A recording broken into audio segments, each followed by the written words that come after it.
and welcome back to the One United fan channel, and today is my game review for the Manchester United Saint-Etienne game in the Europa League. We successfully won the first leg 3-0 and it was, I could say, a comfortable win. We didn't play the best, we didn't play as good as we did against Watford, but honestly it was a pretty convincing performance from the team. I mean, a lot of our midfield players controlled the midfield very well. Our strikers were on form, and the defence didn't look too shabby. There may be a few mistakes at the start of the game, but on the whole, we played very, very well. And it's now starting to show through that even when we play bad, that we can still win 3-0. It's starting to prove that we are a good side, and that we can progress into bigger competitions like the Champions League next year and do well. You look at likes of Arsenal and they go to Bayern Munich and they get smashed 5-1. Would we go there and get smashed 5-1? I don't know, because we're not in the position, but the way that we played Saint-Etienne, I couldn't see us getting smashed 5-1. And it's what makes the difference between consistent teams and not very consistent teams. Now, to be fair, you can't call us very consistent at the moment, but I think if we do build up a run of games where we just keep on winning like we are, that we can become a very, very successful team like we were with Alex Ferguson, and it will go back to the old eras where we're winning Premier League titles, we're winning cups every single season, and it's going to be good for Man United fans again. Now, into the overall stats of the game, we controlled in possession like we usually do, 62% possession to their 38. We had 21 shots to their 14. We had 8 on target to their 0. So we had most of the shots on target. By most, I mean all. They had none. They had some shots. To be fair, they had some very good chances that when our defence slipped up. So they should have put some away. I mean, there was a point where one of their players chipped Romero, it just hit the roof of the net. That should have gone in. So they were lucky not to get any goals. I'll be completely honest, they were very unlucky. So, going on to player ratings. And some of them aren't high because some of them didn't have the best games, but overall I think the team did pretty well. So in goal is Romero. I gave him a 7. He literally had nothing to do other than catch a ball and nearly have the ball chipped over him. So I gave him a 7. He didn't look the best in net. He looked a little bit shaky, but it's always what you're going to get from your second pick in keeper who's playing against a good side. So I gave him a 7. He obviously got the clean sheets. That's good. In right back we had Valencia, as usual. We're playing him quite a lot. It wasn't his best game. I mean, he played okay. Sometimes he did leave that right back space a bit open, as if he pushed up a bit too far. But that's always going to happen if you have like Valencia was obviously a natural winger back in his prime. So he's obviously naturally going to want to push up the field, and it's always going to leave a space, which is the only problem with Valencia. But overall, his game's good, so I give him a 7.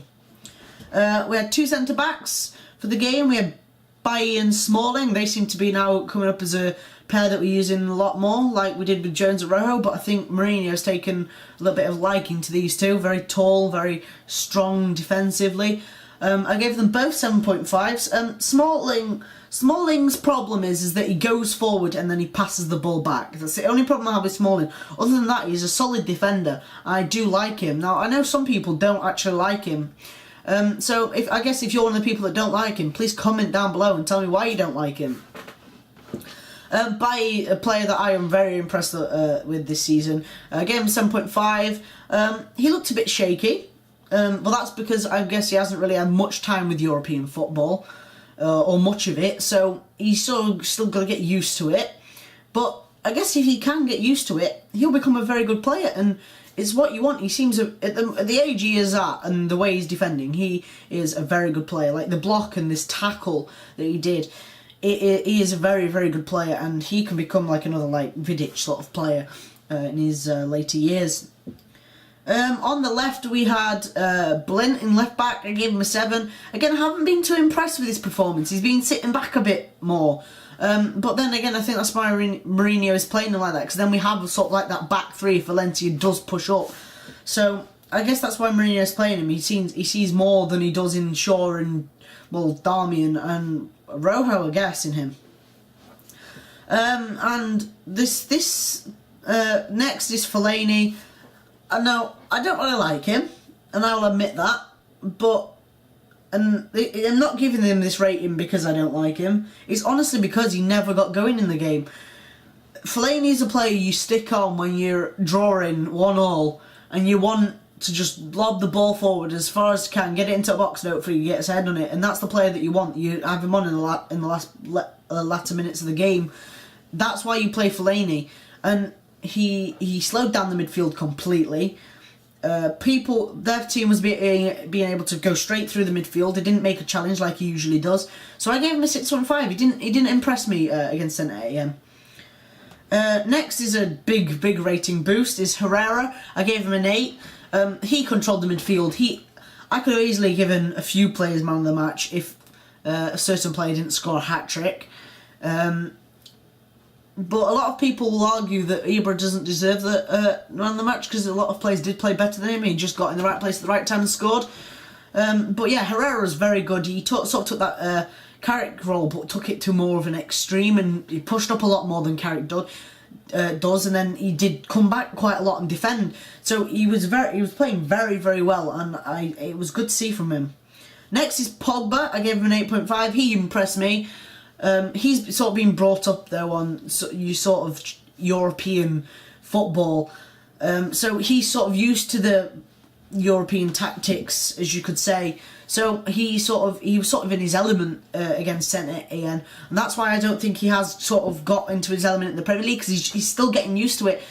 So hopefully we'll see him how well he played against Saint-Etienne, because he played very well. I don't know if that was just because he was playing against his brother or his mother was there or something, but he did play very well, and he's definitely shown what he can do.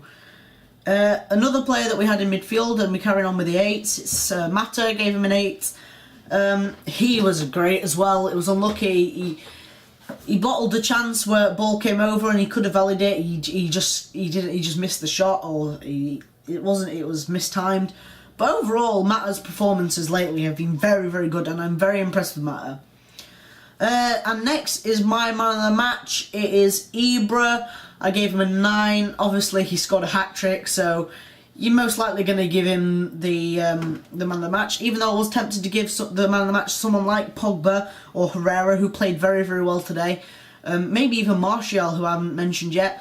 But yeah, I'd probably give Ibra man of the match today. I think he played very well. Now this is a chance for you guys to get involved with the channel. Please make sure you do go and check out the poll, which will pop up right now, and go and interact with the channel. See what the people think of the man of the matches. I'll put some players in who I think played well, and you can pick out of those 5, and it does bring interaction with the channel. And if I haven't got a player in there that you think should get in on the match, comment it down below and tell me why you think he's been on the match, because I do like to read your comments, and I will reply to all of your comments.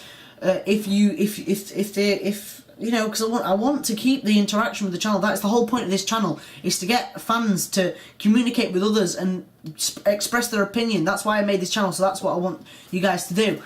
And last but not least is Martial, who I gave an 8.5. He was exceptional as well. Everyone in the attacking sort of side from midfield onwards played very well, and I was very impressed with them. So it's going to be good to see the next second leg against Saint-Etienne, because I think the atmosphere is going to be very good. And overall, the team's set up to look like we've got a very comfortable lead, so hopefully we should go through. We had 3 substitutions in the game. Lingard, Rashford and Young. Young came on at the 85th minute, so I gave him 6. He didn't really have much of an impact. Lingard came on at half-time, Fellaini, and it sort of sorted out that midfield. Mata sort of came into the middle. So it sorted out the midfield. He played well, so I gave him a 7. And Rashford came on, and he got an assist for Ibra. It was a very... what we didn't have is we didn't have the mentality to drive. And he took the ball, and he just drove into the box. So scaring them, pretty much saying, if Rashford gets taken down, it's a penalty. So, and then he just puts it across, and Ibra's just there, and he just passes it into the net. Basically, guys, my camera just died, so... like I was saying, Basically, I'd like to see what Team Mourinho puts out. Make sure you do check out my Twitter down below. Subscribe and leave a like on this video. It really helps me out. I'm trying to get to 50 subscribers by the end of this season, so please help me out with that. And I guess I'll see you guys later. Take care. See you next time. Bye bye.